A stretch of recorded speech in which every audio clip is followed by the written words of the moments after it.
Treated with contempt. That is a country that definitely does not have sovereignty. We have to fight for this principle of sovereignty. This is not about us. We are fighting for our nation. We have to get our nation back. And Julian Assange is a symbol of that. Do not ever give up on the question of engaging with politicians. It does work. It doesn't work at the one-on-one level. Do not hope. You can always hope. Do not be despondent if you try and engage a politician and you do not get them to engage back. Success is the fact we're here today. We know we're probably this close to getting Julian freed. But they're not going to do it out of the goodness of their heart. They're going to do it because they become more afraid of us than what they achieve out of keeping him in jail. Right? So, let's go never give up. He has it.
At the time, I'm very upset and still feeling a bit upset about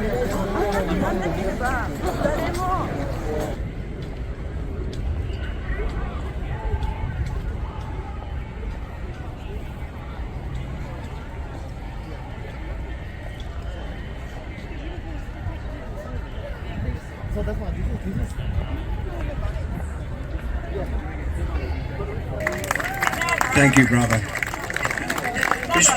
Bismillahirrahmanirrahim, in nomine Patri, Filii et Spiritus Sancti. This is the message today that I want to share again. Don't crucify the messenger.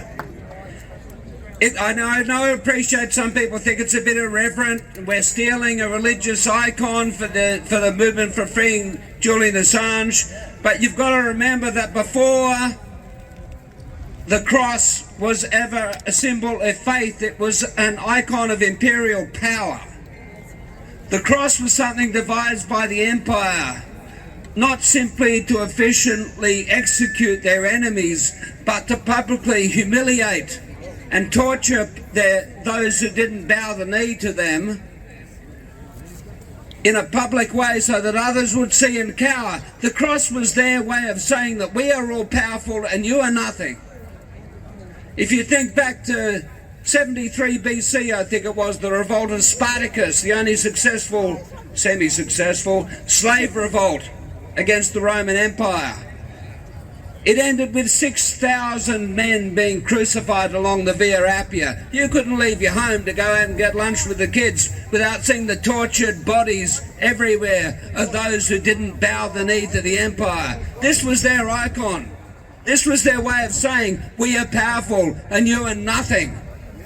This was their way of keeping control of our thoughts and minds and our actions. Jeff Grimshaw, who is involved in Major's last campaign, which doesn't really, I'm sorry for my ignorance, but maybe some of you know what that's about. And he's also a published author, and he's going to get up here. Thank you. So how many of you saw the TV report last month when they closed the Liddell power station? You know, as they turned it off, you could see the power just gradually declining, and then it eventually flatlined. It's actually the only thing that hasn't died suddenly recently.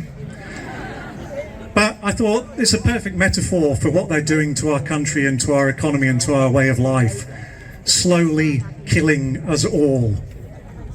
Liddell produced about 10% of the power in New South Wales, and in 2 years they want to close Eraring power station, which produces 25% of our power. We cannot let this happen. Now, why has this happened? Well, we've let them propagandise the sheeple into believing that there is an invisible deadly threat in the air that computer models say will cause destruction and devastation all around the world, and the only way we can prevent this is to hand over our freedom and our rights and our money to unelected global elites who will tell us what we can't do and where we can't go and what we can't say and what we can't buy. They really are just a bunch of can'ts, aren't they?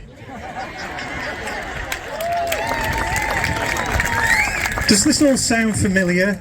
Deadly invisible threat in the air, computer models, global emergency, shutting down the economy, all sovereignty ceded to the UN and billionaires with vested interests. It reminds me of something that happened recently. Nah, can't get it. But seriously, can you believe there are people who fell for this crap twice? What's that old saying? Fool me once, shame on you. Fool me twice, inject me with toxic goo. At least should be something like that anyway. So here's a few facts for you. Fact 1. Carbon dioxide, also known as CO2, is not a pollutant. Neither is carbon. If we remove the already very low level of CO2 in the atmosphere, then all life on Earth will die. All plants, all animals, everything. Because CO2 is plant food. That's got to make it the strangest pollutant ever. Without this pollutant, everything dies, and with more of this pollutant, we have cheap, plentiful food, more greening of the planet, and life thrives. Maybe you could call it a pollutant if you consider life to be toxic. Fact 2, CO2 does not cause warming. It is an inert trace gas. It cannot combust with any other elements or compounds to create heat. If you think CO2 creates warming, then well done, you've broken the laws of physics. But the science is settled, they say. We follow the science, they say. Oh, really? Well, next time you hear anybody say this, just say, okay, Mr. Trust the Science, how's that safe and effective thing working out for you? Actually, be careful with that one. They might have a heart attack. Caused by climate change, of course. So instead, maybe ask them, how many genders are there, Mr. I follow the science? Actually, as of this morning, I think there's currently 97 genders. FYI, there's actually only 2 genders, the other 95 are mental illnesses.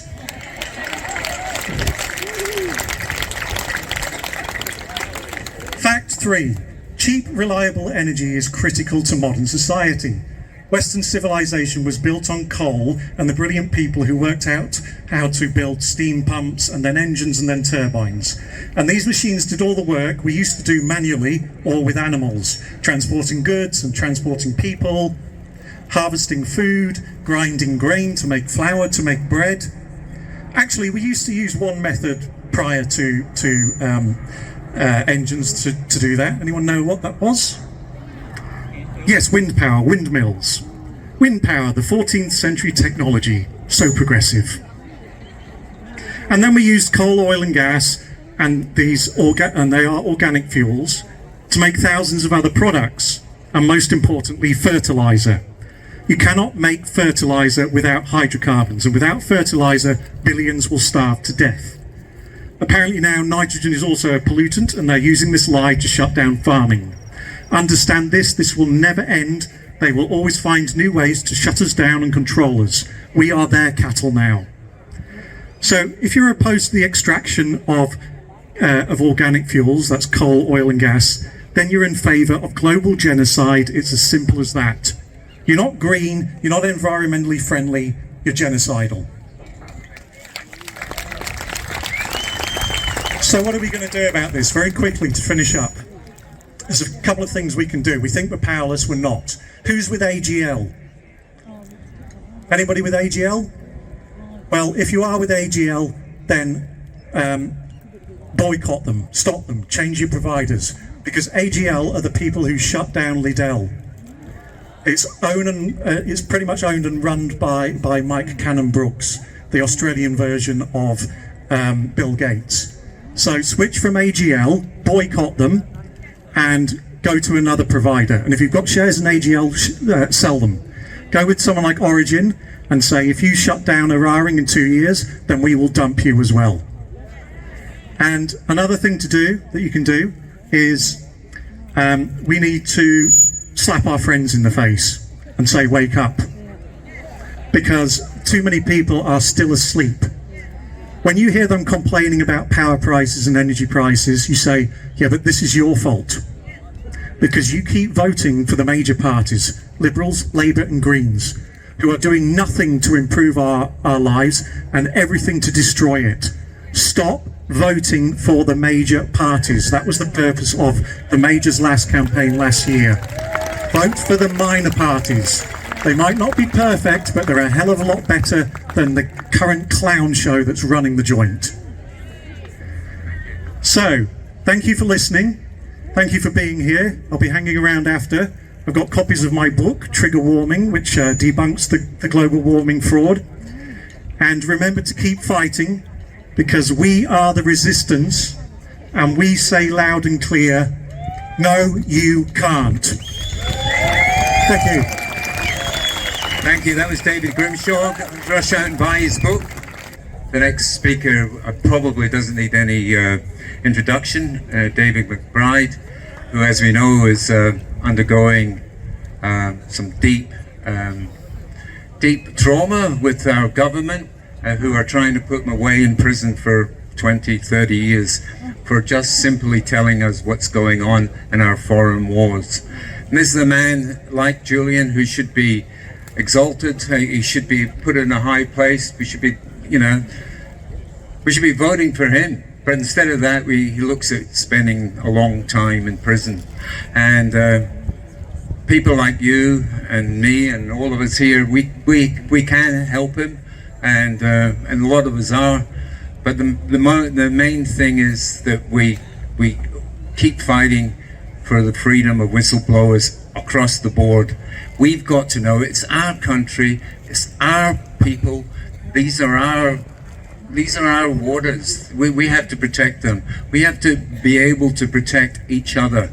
And if we can't protect ourselves by telling each other what's going on, as David's tried, as Julian's tried, as many of us have tried, many of us went through that pandemic trying to talk, and we were shouted down, we were rubbished, we were hippies, we were crazy. Well, we might be hippies and we were crazy, but we weren't wrong. We weren't wrong, and David's not wrong either. David's fighting for our freedom, and let's give a big hand for David McBride. Thank you very much, James. And Thank you very much for every single one of you that has made the effort today. This is the biggest crowd I've spoken to yet, and it makes me very proud. Every single one of you is a hero.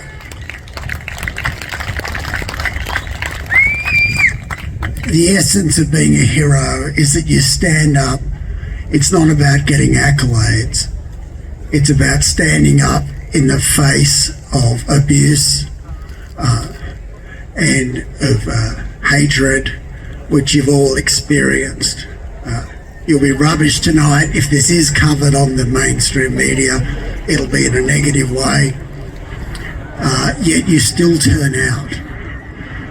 If Australia was ever invaded, and I don't think it will be, but if it ever was, it'd be people like you who would be fighting some sort of guerrilla warfare, and the politicians and the so-called military experts in Canberra will be running, well, they'd be doing a deal with the invaders. You are the people that make this country heroic. It is a heroic country. It's a country of heroes. And Julian Assange is a hero. And he really is. And at his essence of his story is he reported murders by the US government, and the US government is going to murder him for reporting those murders. And it gets worse, because the New York Times and the Washington Post and all the other major media companies of the world are not supporting Julian Assange. They're supporting the people who want to murder him for revealing their murders. Now that's the world we live in. That's not a world you accept. That's why you're here. That's not a world I accept. That's why I'm facing a lifetime in prison later this year. I'm not scared of that. In fact, it's the best thing I've ever done. To stand up and to face some sort of sacrifice for what you believe in is the best thing I've ever done in my life.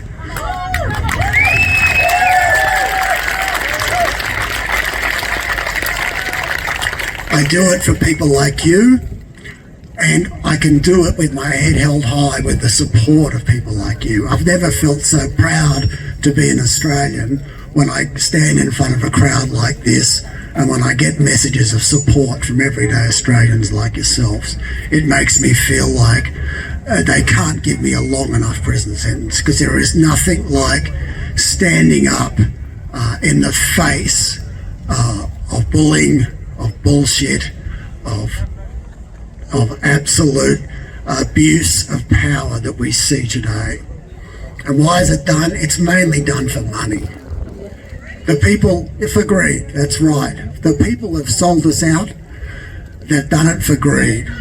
The submarines, we all know that the salesmen who are trying to sell you something bend the truth. Now, can you imagine how much truth has been bent to try to sell us $360 billion and counting? The reality will be it'll be at least $600 billion by the time the fee is made. The whole thing is a lie. The whole thing is a lie, and yet our political class has bought into it. That is a disgrace. That is something I'm prepared to stand up for. I thank you again for being here today. You are the sort of people who are going to save Australia.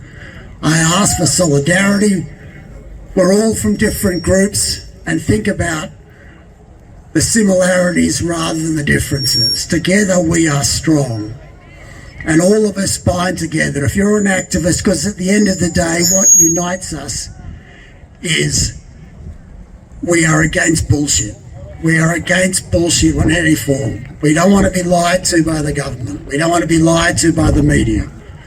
It doesn't matter whether your issue is climate, or whether your issue is war, or whether your issue is COVID. It's all about the truth. And we are here fighting for the truth. It's not about the past, it's about the future, and it's about our children's future. It's about our children. Thank you. Thank you, madam. So eloquently put.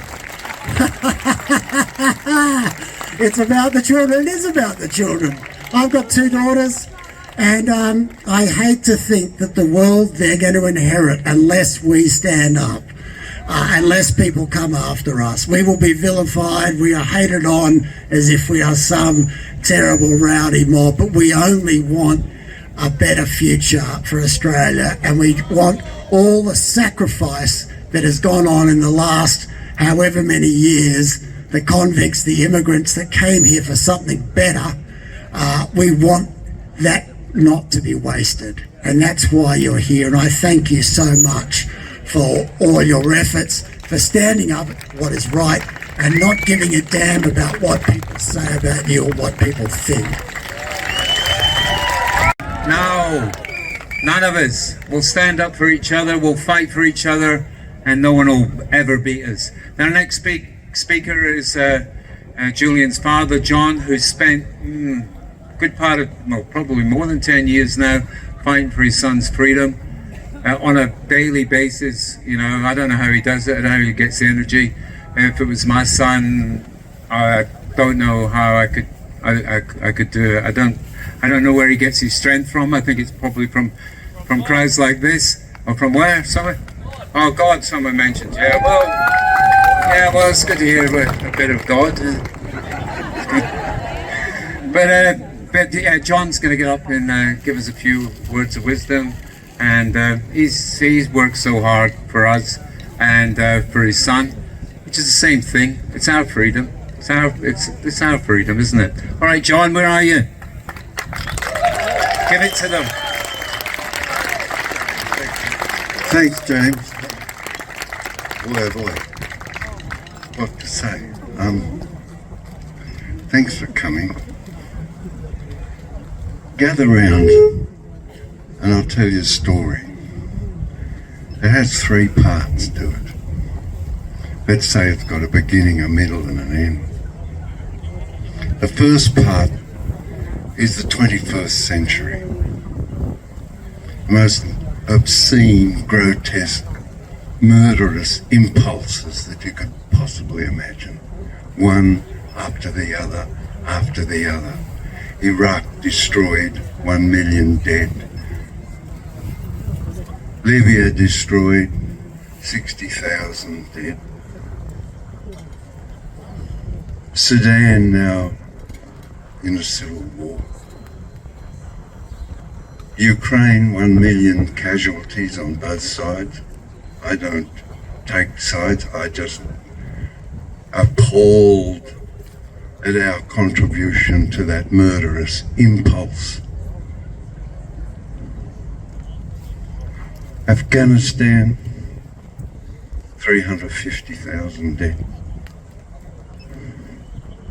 Yemen, 450,000 dead. We have a gentleman, a scholar in Melbourne named Gideon Levy. He specialises in excess deaths. We all understand the term of excess deaths having coming through the COVID.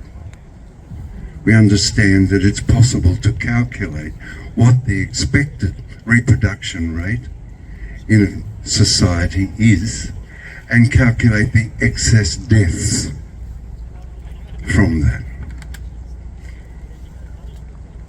Gideon Polya calculates that between 6 and 7 million souls have perished in this impulse of murder, this spasm of endless bloodshed over our century, over the 21st century. Brown University studied how many refugees are created in the Middle East. 38 million. What is a refugee? It's somebody, a family, a man or a woman or a child, or all of them together, whose society has been smashed beyond the possibility of living there. And they take to the road and they seek sustenance, asylum. The pall of grief that shivers like black clouds above the Middle East must be impenetrable. What dreamer, what nightmare that these people live in that think the flux of life itself is going to forgive these bloodlettings, these destructions of the state after state after state. What does state mean? It means the organisational part of a community that goes to provide the water, the electricity, distribute the food, keep the peace, secure the circumstances. Wrecked, one after the other. Disappointed, they cry out, oh, we didn't destroy Iran, which would have been, 80 million people they would sacrifice, their cities, their mums, their daughters. Because, as you know, the United States and its allies, they declare war on a civilization. In Iraq, 26 of the water purification plants out of 28 were destroyed. What does this mean? What is the meaning of that? It means that a mum, to give a child a glass of water, lives in terror of the child getting dysentery and shitting itself to death. We were involved, us Aussies. I was in Mexico the other day for their independence celebrations. For their independence, they fought 6 wars. The last in 1914, one against France, one against Spain, 4 against the United Nations. In 1914, they prevailed over the United States' impulse to steal yet more of their land. What is in the mother's milk as a metaphor for the society of Mexico that gives men the courage to go and throw stones at cannons? What is it in the women that allow their tears as their sons, husbands, brothers, fathers go off to war knowing that they'll be wearing black for the rest of their days? What wars were we in? Afghanistan, Iraq, Libya, all of them imperialist spasms to destroy, then to plunder, then to keep control of the oil. Is it worth it? They lost control now anyway. For the flux of life will not bear, and you can see it unfolding daily, the change. That's the first part. The second part. In 1948, after the catastrophe of that gross war called the Second World War, 80 million souls destroyed and nation after nation wrecked up,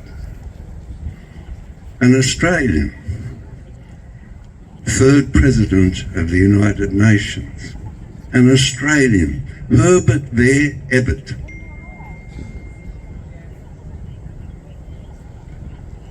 designed and was the author in part with his friends and colleagues of the Universal Declaration of Human Rights. And Australia did that. In 1958, the Conventions of Asylum. 1973, they were taken before the United Nations General Assembly and passed with only 16 abstentions. What country succeeded in doing that? Australia. We have within us the sources of goodness. John Pilger, Wilfred Burchett, or if you like another approach, Julian Assange.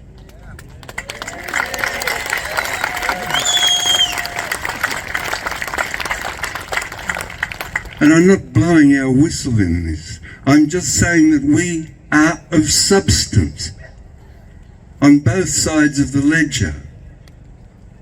The indigenous people, Albert Namatjira, Wanjak Murika, Butcher, great artists who give us insight into the... When you see an indigenous person walking before you, you see the land in spirit and blood animated. That's what we are now, part of that. Inextinguishable glory that these... So we don't need to say, oh, Thomas Jefferson said this, or Churchill said that. William Slim, the general, Second World War, he was known for his parsimony in men. Now, generals have attrition rates. They know who's going to die, who's not. He was known for parsimony. He didn't want his men to die, so he used his wit and cleverness to reduce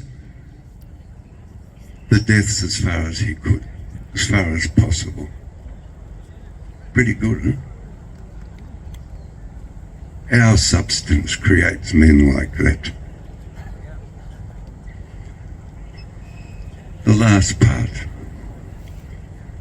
In 2006, just outside Baghdad, a group of American soldiers went into a house and handcuffed 5 children and adults, mothers, fathers, brothers, and then slaughtered them all.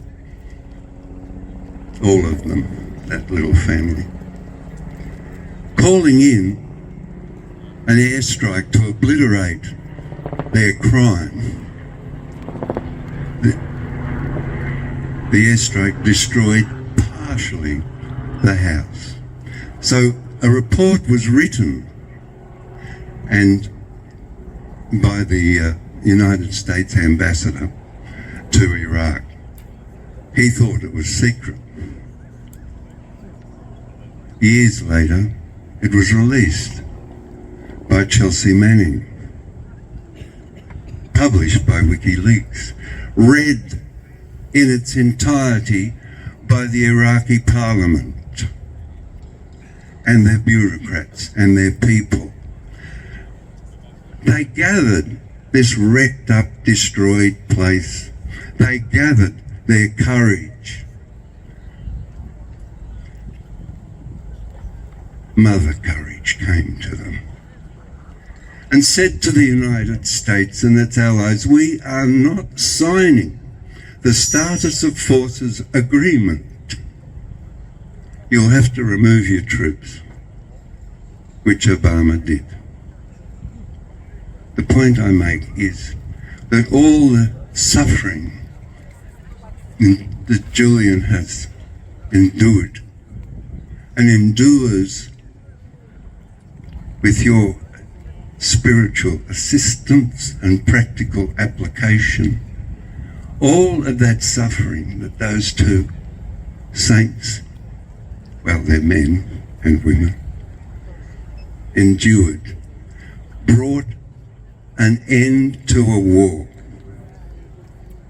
ended a war, saved many lives, many, many lives.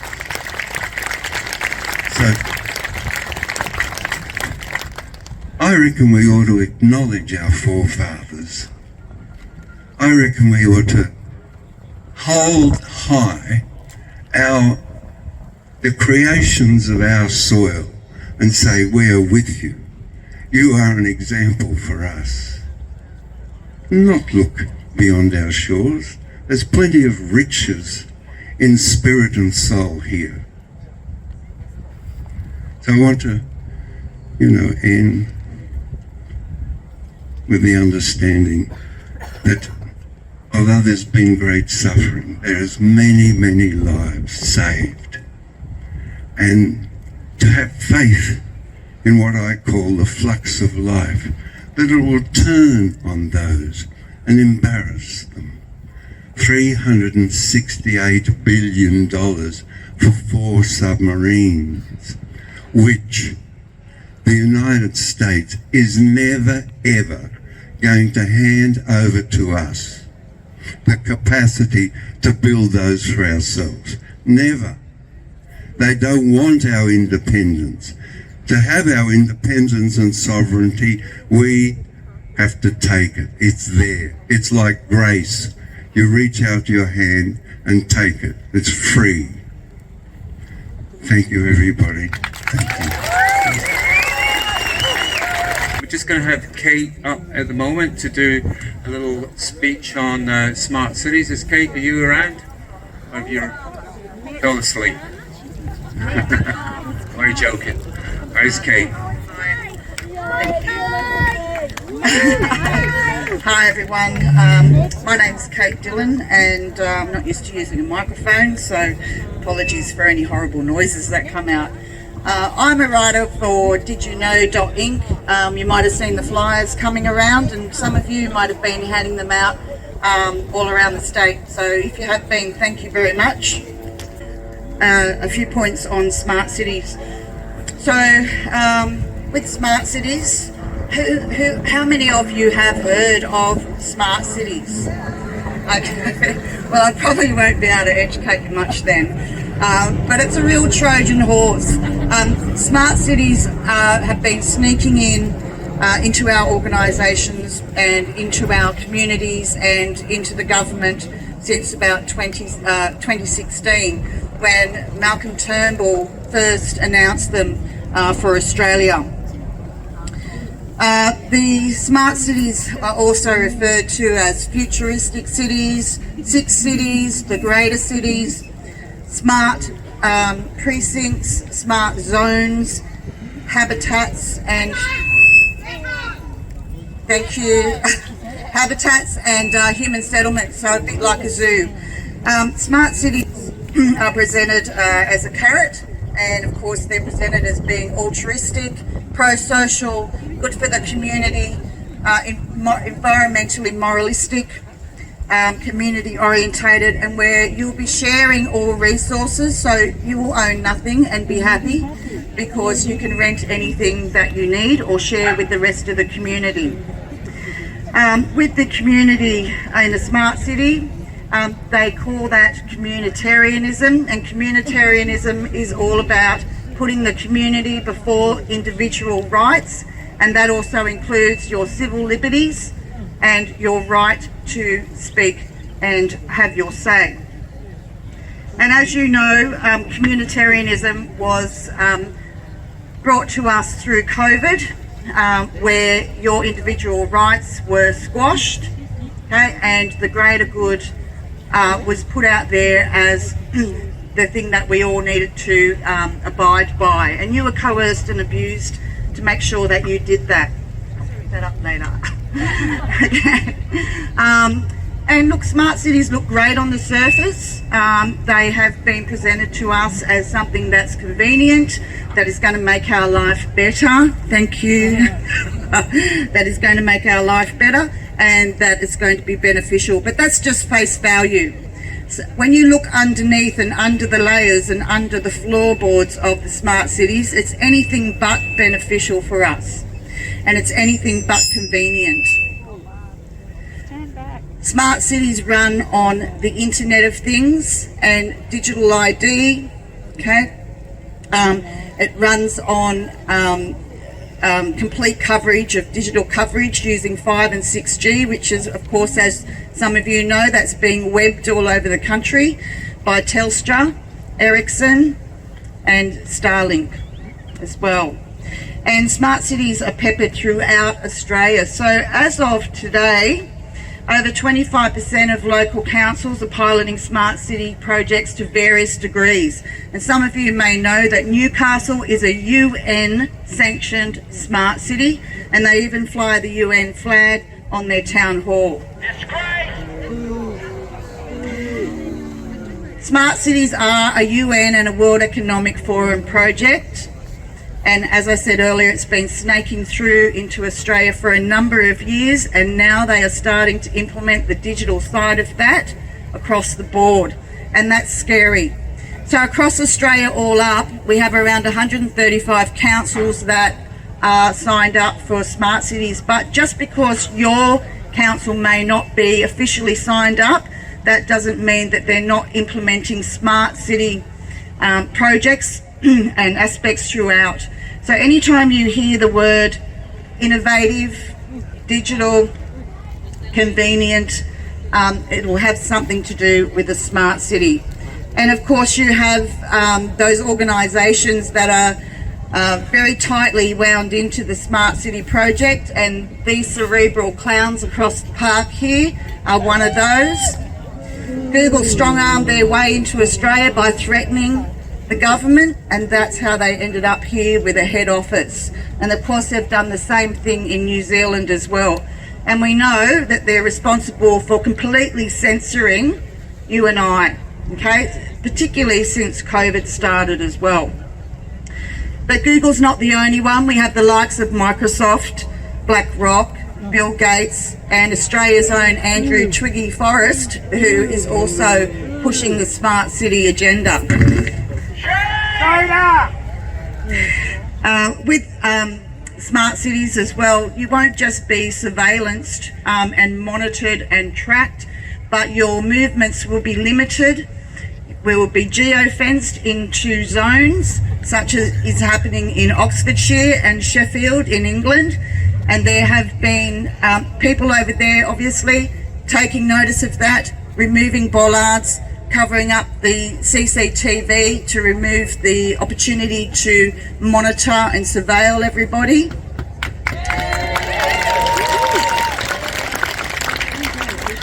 And that's the only thing that masks are good for, so you can go and do that without getting caught.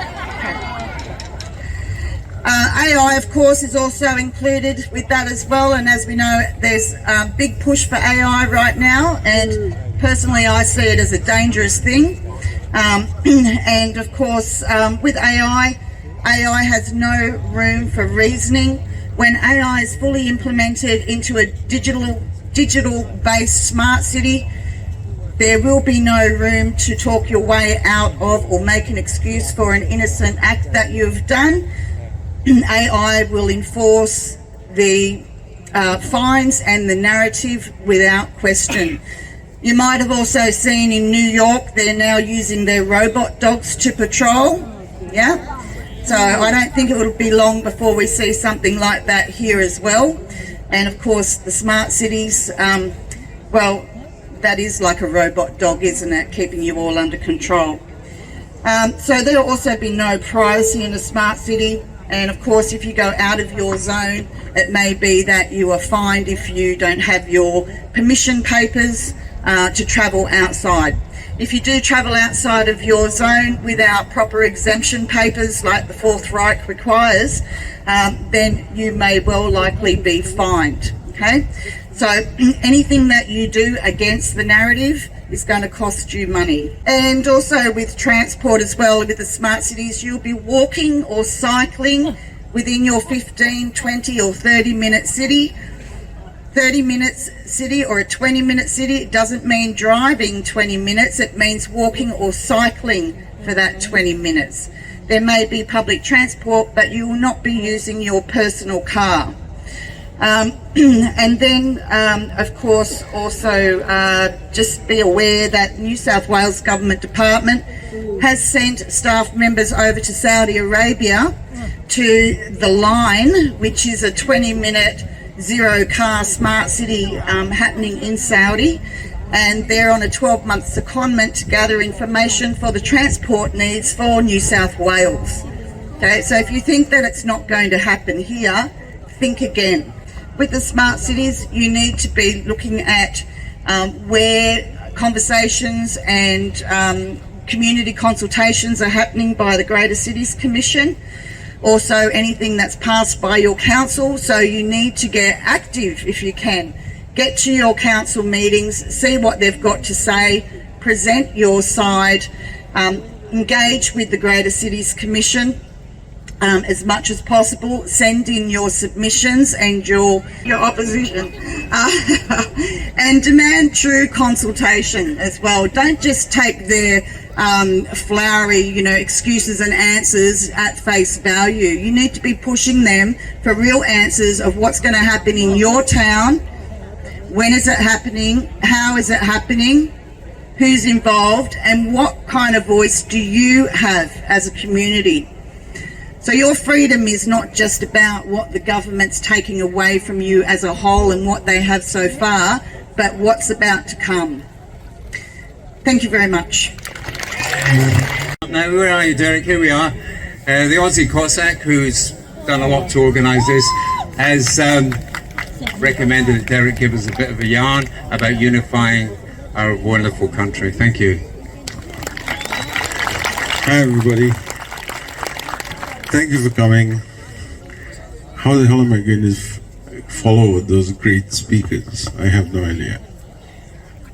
All right, so I just want to say a few words about what unifies us here, because we have several different groups and they all have different agendas. So what is the thing that unifies us? A few people have already mentioned it. Each of us, even though we don't agree with the other groups, the thing that unifies us is that we are seeking the truth. We don't want our children infected with all this nonsense. We don't want to be told what COVID scam is. We don't want to be injected without our permission. We want our sovereignty. So we know that we're losing our bodily sovereignty. Well, we've already lost our country sovereignty. As far as I'm concerned, the last authentic leader of Australia was Gough Whitlam. And when he got sacked, after that, we've lost. No, I'm not with Gough Whitlam. I'm just saying the authenticity is the point.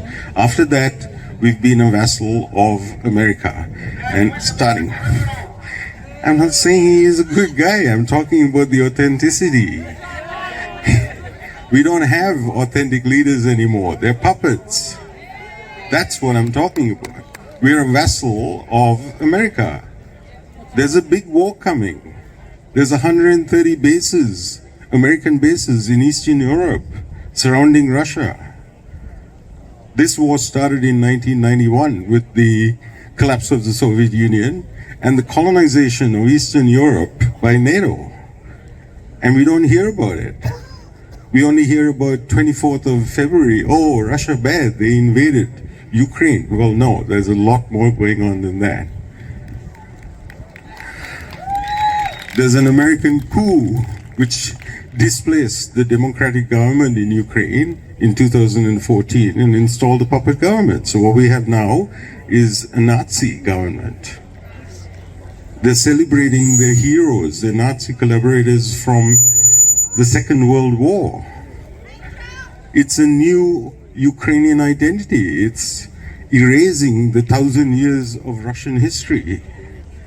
So there's a lot of war going on, and it didn't start last year. It didn't start in 2015, 2014. It started in 1991.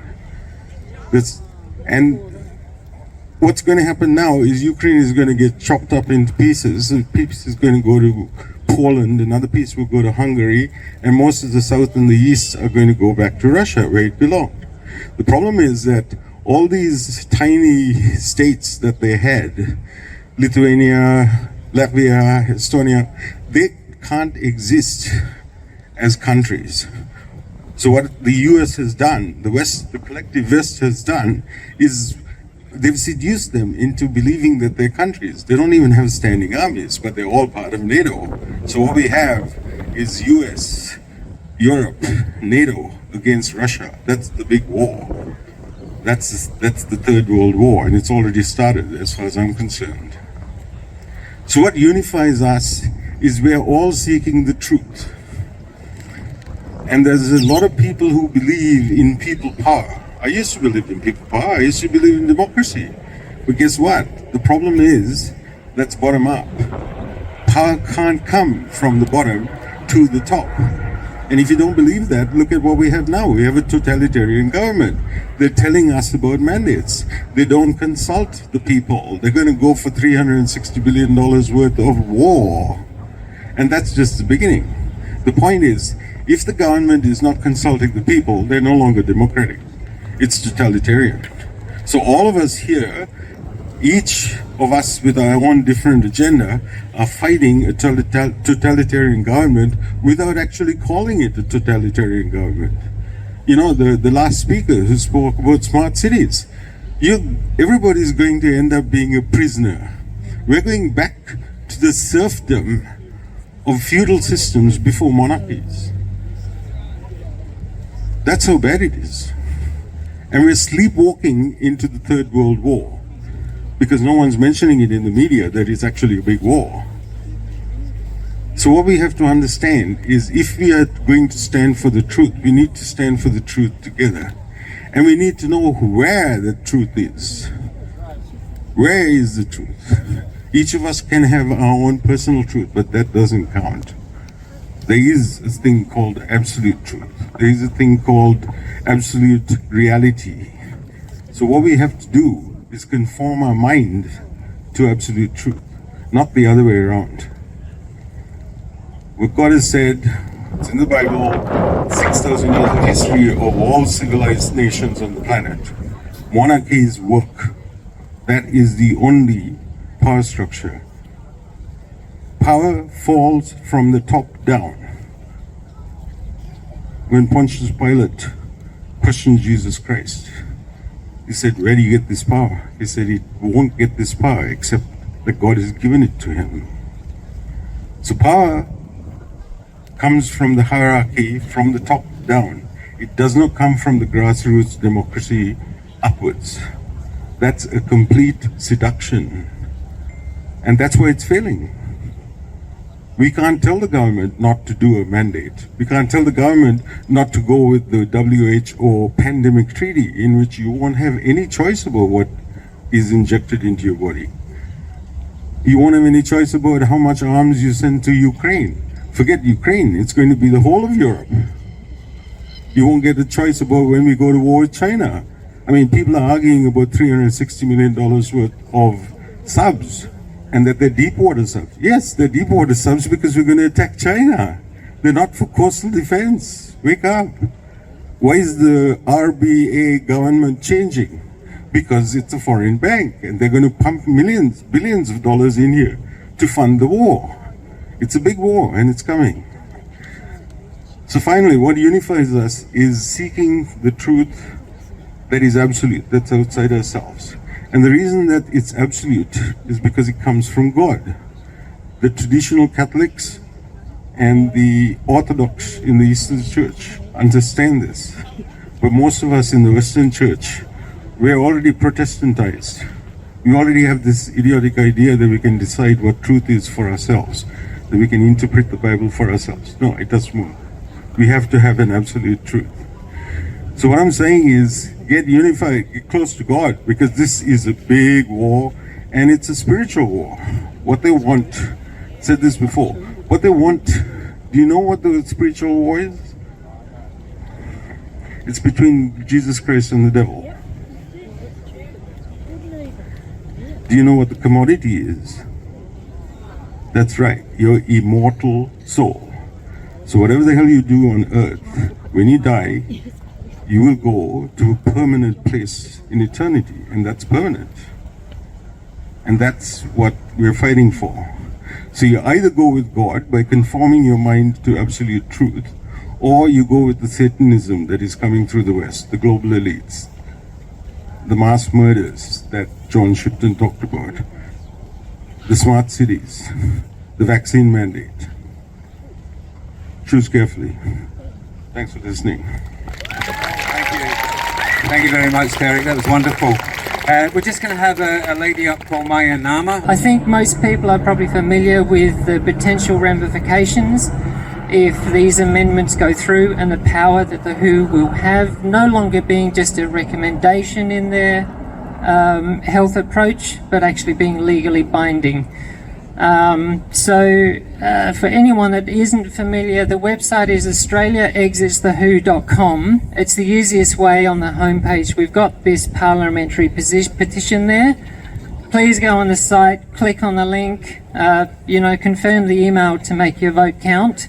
We know these petitions, we're probably all sick of them, but we've got to keep the pressure up. We've got to keep the discussion going and just never give up. So much appreciated if you can share it around and see if we can get as many people as we can to vote on this petition. Thank you.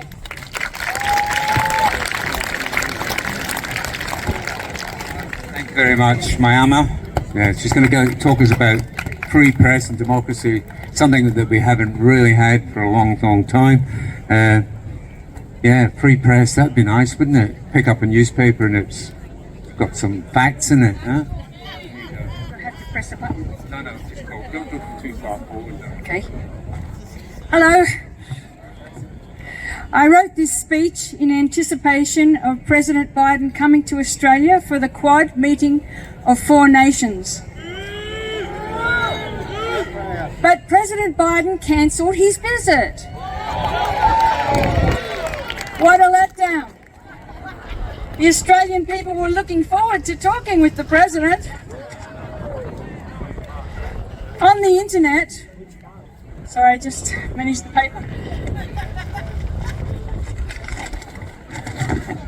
On the internet, Quad says they aim to uphold democratic values and strengthen democratic resilience.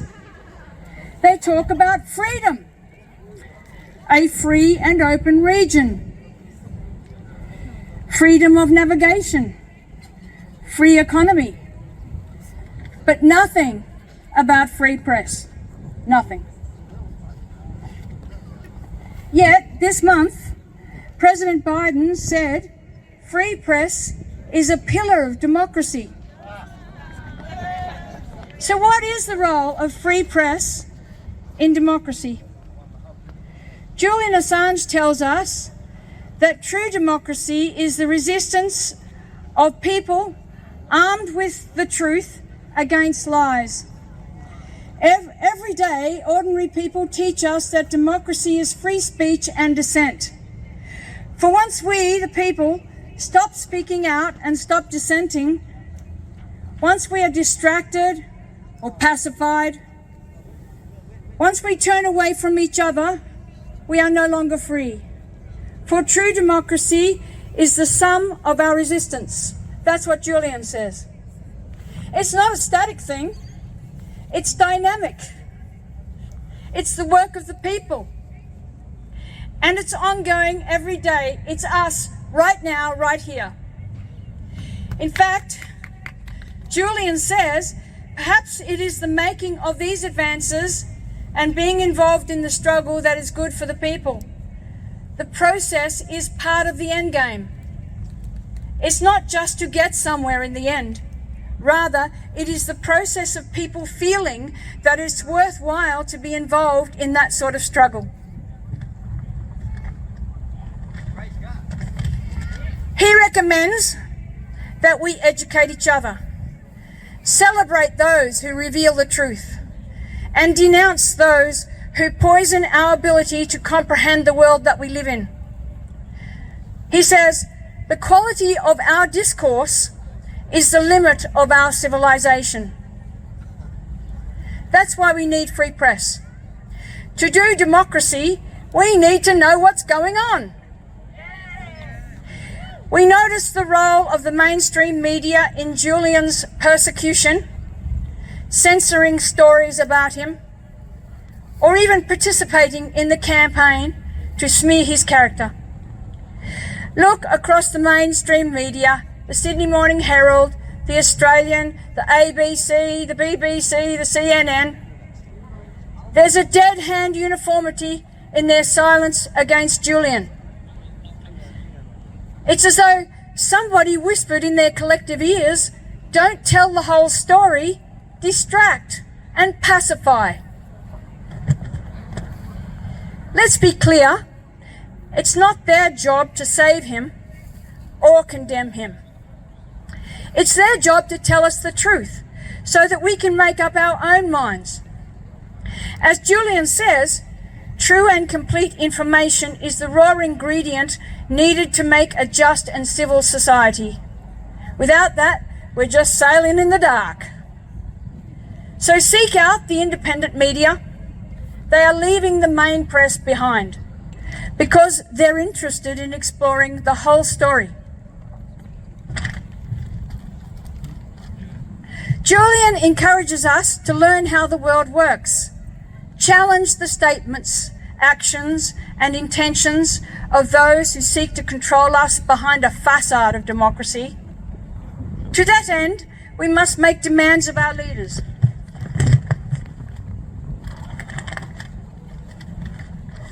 First,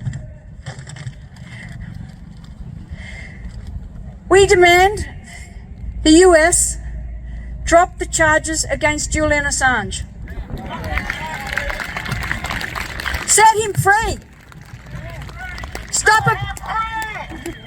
Stop abusing his human rights. Second, we demand recognition of the people's democracy, including our right to know what's going on. In the words Julian directed to the US, as WikiLeaks stand under threat, so does the freedom of expression and the health of our societies. We must use this moment to articulate the choice that is before the government. Will it return to and reaffirm the values it was founded on? Or will it lurch off the cliff, dragging us all into a dangerous and oppressive world in which journalists fall silent under the fear of prosecution and citizens must whisper in the dark? No, it must turn back. And Julian is clear about how to do this. Change the policies, stop spying on us, eradicate secret law, cease indefinite detention without trial, stop assassinating people, stop invading other countries and sending young people off to kill and be killed, stop the occupations and discontinue the endless wars. It's important to keep saying this. So we need to hold on to hope. The current drift away from true democracy won't break the spirit of the human desire to freedom. No. It has ever been so that there are those who will oppress. And there are those of us who value freedom and are willing to stand up for it.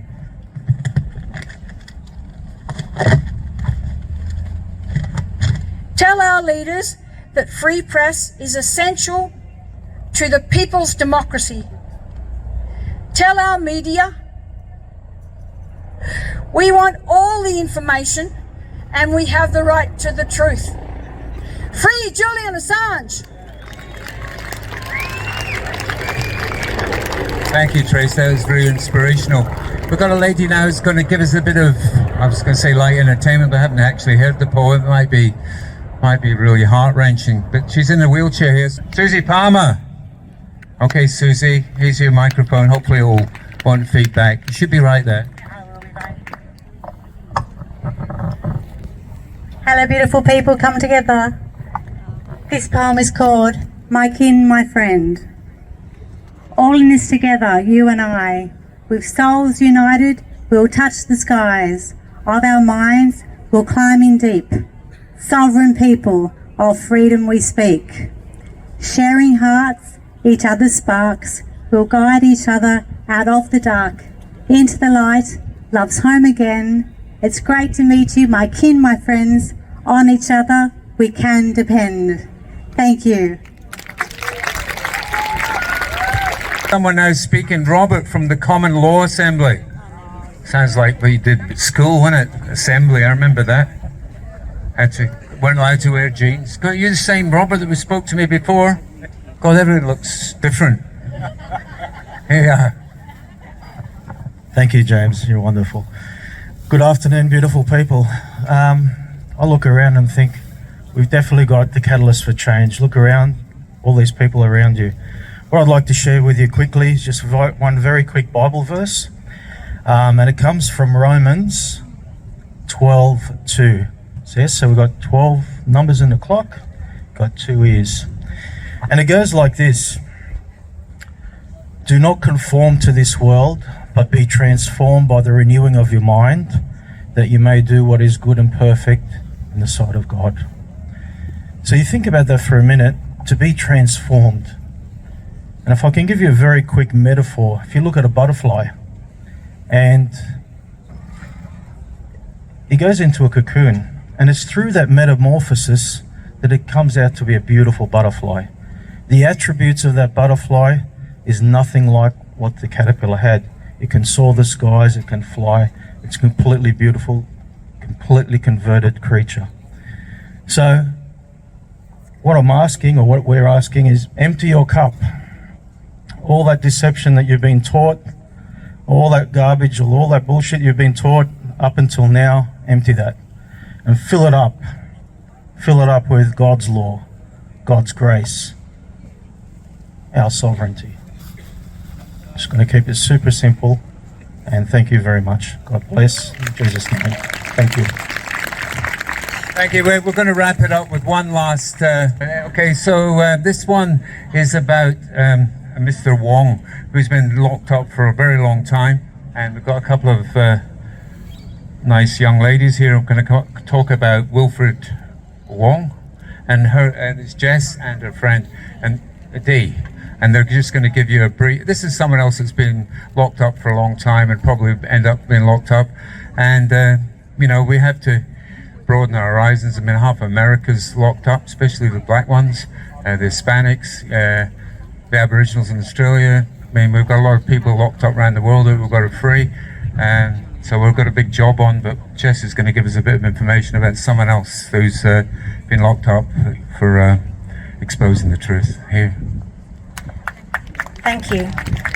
So I have handed out some flyers today, but for those of you who don't know, Wilfred Wong is a former UK barrister. He was a human rights activist who's a strong advocate for satanic ritual abuse survivors, and he was in prison for 17 years for trying to rescue a young child from satanic ritual abuse. So basically he and some other people, and I won't mention their names, but one was the mother and one was the auntie, were rescuing the child from a satanic ritual abuse ring that the father was involved in. And they took the child out of foster care and were about to leave the country, but they got intercepted. And unfortunately, he's been in prison for 2 years now. Now, Wilfred, if you look him up on YouTube, Wilfred Wong, he's done many interviews. He's been an advocate for satanic ritual abuse for about 30 years. And amongst other human rights issues that he's helped with. So we've got a UK correspondent that speaks to him every week in prison, and he would like us to start a email writing campaign to email ministers, 4 key ministers. So if you'd like to get on board that, please come and see me. I'll be behind the stage. Wilfred thinks it'll be very effective because there was an email writing campaign initially that was responsible for taking the child away from the father, because it was meant to go back to the father, but that child is now not with the father thanks to a letter writing campaign. So these things do work, and I really hope that people will get on board this, because he is, to me, as someone else stated, an individual of the highest caliber for doing what he did. Anyway, thank you. I'll just...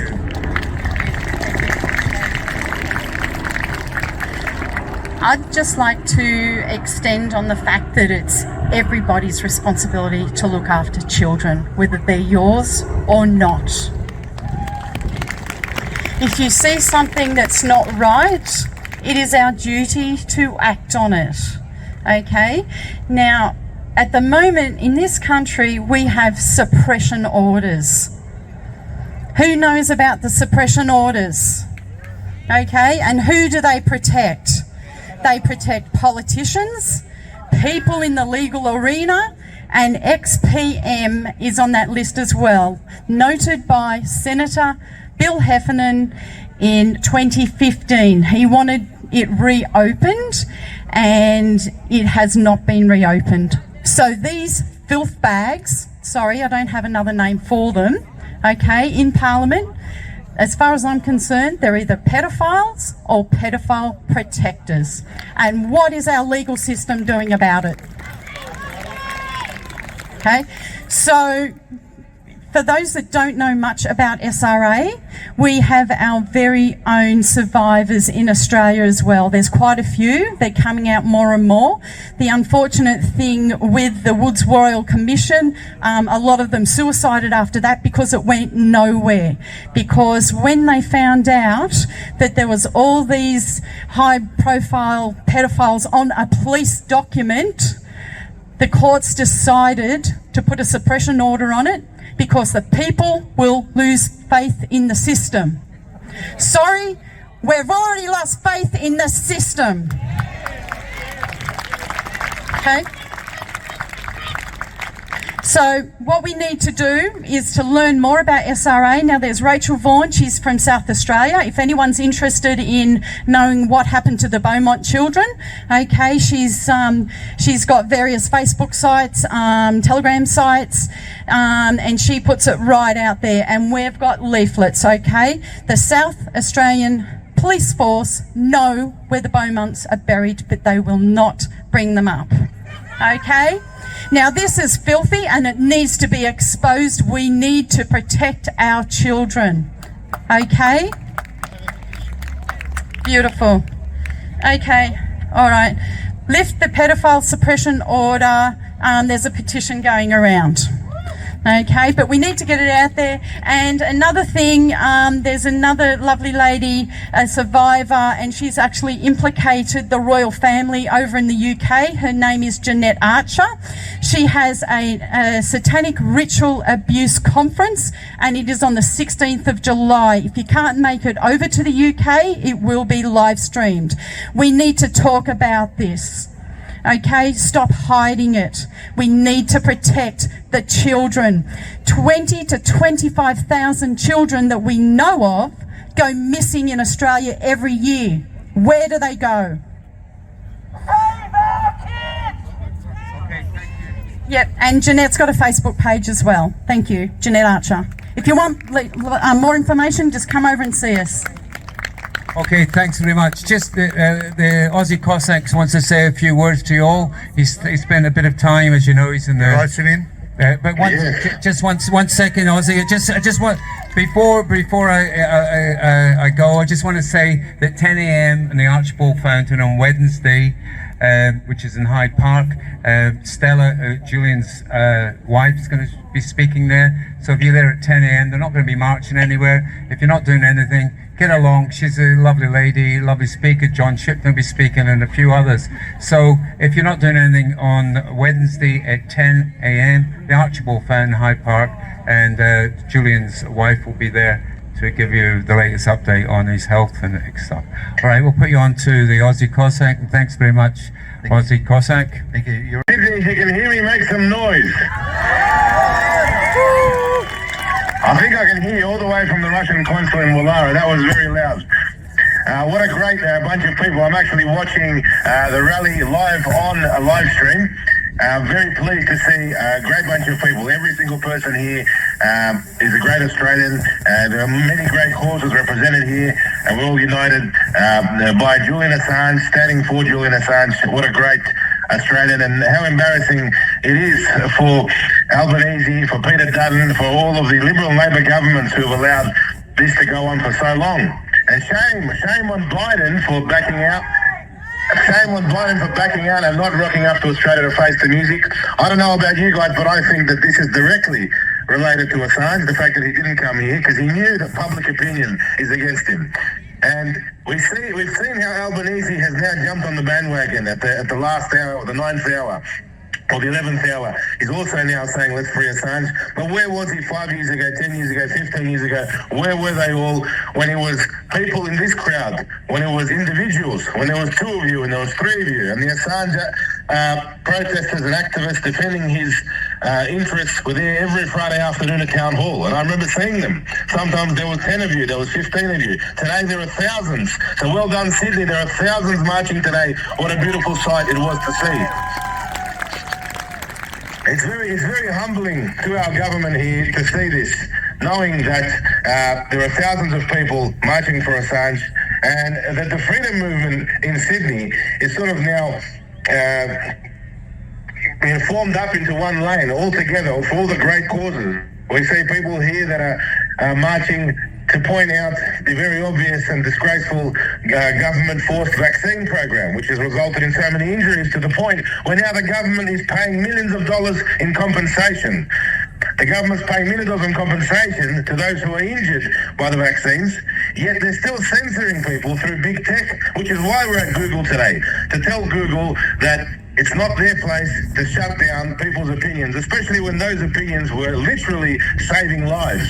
So let's think about that. We were saving lives by warning people not to take the vaccines, and now the government is paying compensation to those who are injured, thereby admitting guilt. It's an admission of guilt.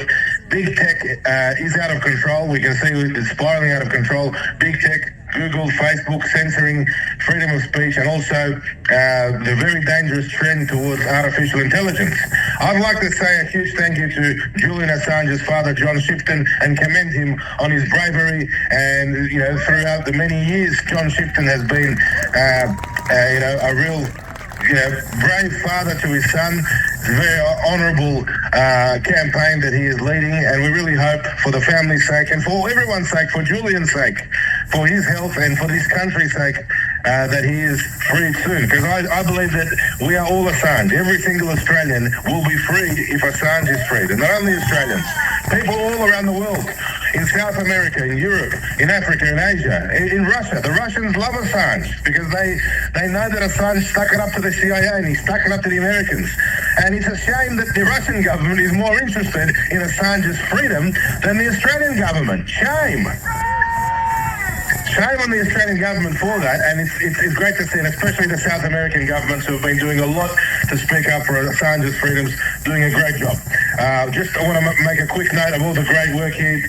David McBride, the volunteers, Rain. I want to say thank you to Michael, the gentleman who came here nice and early today, this morning, set up all the speaker systems, the stages, and this team of volunteers will be there on Wednesday also to provide all this infrastructure for Stella Assange at Hyde Park, and do everything we can. I think we're almost at the finish line in regards to freeing Assange, a person who has not been imprisoned for exposing secrets. He's been imprisoned for exposing crimes. Now, I did time in jail last year for the same sort of thing, exposing crimes, breaching a suppression order, breaching a non-publication order. And this is one thing that our government loves to get away with, point the finger at other people, put journalists in prison, imprison journalists, shut people down, shut down freedom of speech, block people from communicating on social media, deplatform people. Unfortunately, this is the reality we live in. This is a great country, it's a lucky country, and many of the people in the crowd today came here from other countries, came here from, their great-grandparents came from overseas in the 60s, the 70s, the 80s, and we want Australia to go back to how it was, where there was no fear for freedom of speech, where people could speak up and speak out, and it was appropriate, and it was allowed, and it was legal to criticise the government, which we definitely should. So thank you to everyone who's come here today, and I invite everyone to stick around now for a sausage sizzle. We'll play some music, we'll play some favourite tunes there, and enjoy a sausage sizzle in the park today and mingle amongst yourselves. I encourage everyone to exchange phone numbers, to say hello to each other. There's a lot of people from different backgrounds, different causes, but all very like-minded. Congratulations, Sydney, on an excellent event today, on an excellent freedom rally in Sydney. Well done to everyone. Congratulations, Sydney. Let's have one more cheer. Let's free Assange and let's free Australia.